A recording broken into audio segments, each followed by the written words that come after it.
కదలిరా కదలిరా తెలుగు కాదు తెలుగుదేశ శంకరాభరణుడా సమాజమే కుటుంబం, సేవే లక్ష్యం. మట్టి వాసన తెలిసిన మనిషి వ్యాపారాల వైపు మరలాల్సి వచ్చింది.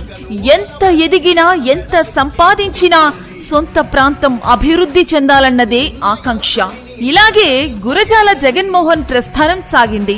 ఈయన స్వగ్రామం గుడిపాల మండలం కోలావూరు. ఆయన తండ్రి చెన్నకేశవ నాయుడు వ్యాపార రీత్యా చిత్తూరు నగరంలో స్థిరపడ్డారు.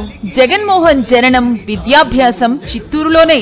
ఇంటర్లో చేరేలోగా ఆయన తండ్రి ఆరోగ్య రీత్యా పెద్ద కుమారుడిగా వ్యాపారాన్ని పర్యవేక్షించాల్సి వచ్చింది. దీంతో పౌల్ట్రీ రంగంలోకి ప్రవేశించారు. 2003లో బెంగళూరు వెళ్లి మొదటగా నిర్మాణ రంగంలో రాణించారు. ఆపై స్థిరాస్తి వ్యాపారంలో ఉన్నత స్థాయికి ఎదిగారు. విద్యారంగంపై ఉన్న మక్కువతో గీతాంజలి ఒలింపియాడ్ పాఠశాల స్థాపించారు.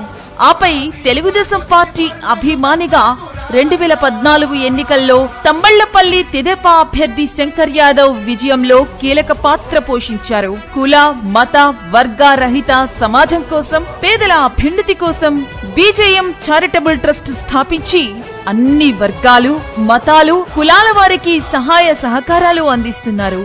అవకాశాలు అందిపుచ్చుకుని అట్టడుగున ఉన్న చిత్తూరు నియోజకవర్గ ప్రజల పురోభివృద్ధికి కృషి చేస్తున్నారు. నిరుద్యోగులకు మంచి ఉద్యోగ ఉపాధి అవకాశాలు కల్పించాలని లక్ష్యంగా పెట్టుకున్నారు.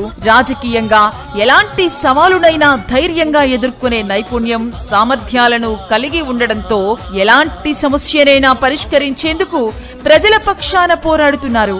విద్యాభివృద్ధి, వసతుల కల్పనలో భాగంగా పాఠశాల భవనాలు నిర్మిస్తున్నారు. విద్యార్థులకు ఉచితంగా బస్ పాసులు పంపిణీ చేస్తున్నారు. అభ్యసన సామాగ్రి, నీటి సీసాలు ఇవ్వడం, పేద విద్యార్థుల ఉన్నత చదువులకు విరివిగా ఆర్థిక సాయం చేస్తున్నారు. నియోజకవర్గంలో ఎలాంటి వ్యతిరేకత లేని రాజకీయాలు చేయడమే తన లక్ష్యమని జగన్మోహన్ చెబుతారు. అధికారులతో సత్సంబంధాలు కలిగి సేవా కార్యక్రమాలను, రాజకీయాలను కొలమానంగా ఎంచుకుని ముందుకు సాగుతున్నట్లు పేర్కొన్నారు. చిత్తూరు పుర ప్రముఖులతో, వివిధ కులాల, మతాల వారితో సత్సంబంధాలు కలిగి స్థానికంగా కుల, వర్గ విభేదాలకు అతీతంగా అందరి మన్ననలు అందుకుంటున్నారు. తెదేపాలో జాతీయ, రాష్ట్ర, జిల్లా స్థాయి నాయకులతో కలిసి పనిచేసిన అనుభవంతో తాను ప్రజా ప్రతినిధిగా ఎన్నికై ప్రజలకు సేవలందించాలని ఆకాంక్షిస్తున్నారు. అదే లక్ష్యంతో చిత్తూరు నియోజకవర్గంలోకి ప్రవేశించిన ఆయన చిత్తూరులో ఉంటూ అనతి కాలంలోనే తనదైన సేవా కార్యక్రమాలతో బలీయమైన నాయకుడిగా ఎదిగారు. వ్యూహాత్మకంగా సేవా కార్యక్రమాలతో ప్రజల్లోకి దూసుకెళ్తున్నారు.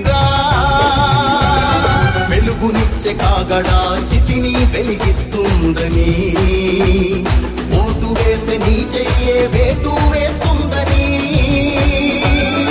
ఆత్మగౌరవాన్నింకా అమ్మొద్దుర తమ్ముడా, స్వర్ణాంధ్ర సాధ్యమని చూపర తెలుగు